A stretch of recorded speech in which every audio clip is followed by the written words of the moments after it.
Hi, this is Dr. Pechenik and Steve Talks. Today I want to talk about the resurgence of Turkey and Iran, thanks to none other than Saudi Arabia's incompetent prince, Mohammed bin Salman. What Mohammed bin Salman had done by killing Khashoggi on Turkish territory was in fact to resurrect Erdogan's position in the Middle East as the leader of the Sunni nations. And what do I mean? For well over several hundred years, the Turks have been quite predominant in the Middle East, and quite frankly, all over the world. The Ottoman Empire lasted for 800 years, and Turkey, ironically, is very close to Iran, a Shiite country. So the border between Turkey and Iran, or Turkey and Persia, has been there for hundreds of years. It's one of the most solid, stable borders from all over the world. And Iran has about a third of its population are Turks, Azerbaijani and Turks. A third of Turks' population are Iranians. So in fact, what has happened is Saudi Arabia has literally denigrated its position within the Sunni world because of the fact that they dismembered Khashoggi, because Mohammed bin Salman couldn't tell the truth. He was cowardly, ineffectual. As a result of that, the king of Saudi Arabia cannot defend what his son has done.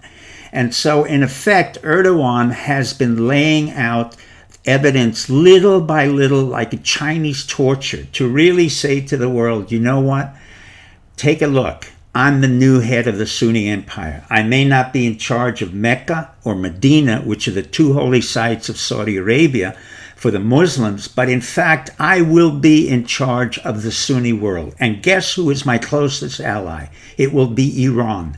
Now, ironically, yours truly has said for about 10 years that Turkey and Iran and Russia would be the three dominant powers in the Middle East, not the United States, not Israel, and not Saudi Arabia.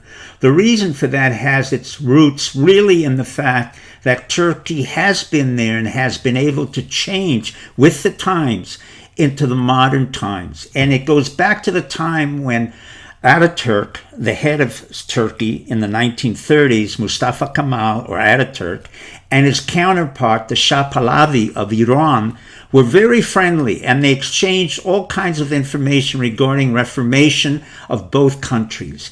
As a result of that, they made sure that Turkey and Iran would grow together and be partners together in the 20th century and in the 21st century.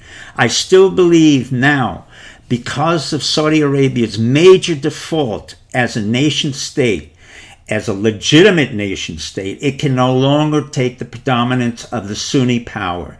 In turn, what's happened is that Israel will also have to subordinate its interests because Israel has been a good partner to Saudi Arabia, and quite frankly, Israel has been a strategic liability for the United States. At present, we in the military and national security area will have to adjust our concerns to the predominant powers in the area, i.e. Turkey, Iran, and now Russia, and subjugate our other concerns regarding Saudi Arabia and other Qatar. Now, the prince not only has violated the national sovereignty of Turkey, it also violated the national sovereignty of Yemen, creating hundreds of thousands of displaced people and deaths. He also brought in Prime Minister from Lebanon, Harari, a Sunni official because of Harari's affiliation with Hezbollah.